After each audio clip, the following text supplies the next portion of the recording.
أعوذ بالله من الشيطان الرجيم.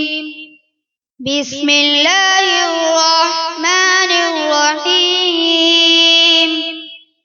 آمن الرسول بما أنزل إليه من ربه والمؤمنون كل آمن بالله وملائكته وكتبه ورسله لا نفرق بين أحد من رسله وقالوا سمعنا وأطعنا غفرانك ربنا وإليك المصير.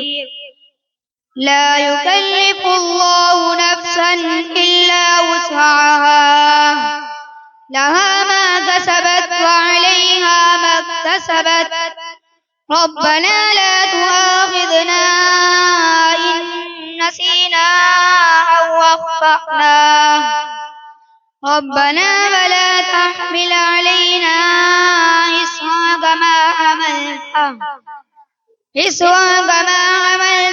على الذين من قبلنا ربنا ولا تحملنا ما لا طاقة لنا به واعف عنا واغفر لنا وارحمنا أنت مولانا فانصرنا على القوم الكافرين. صدق الله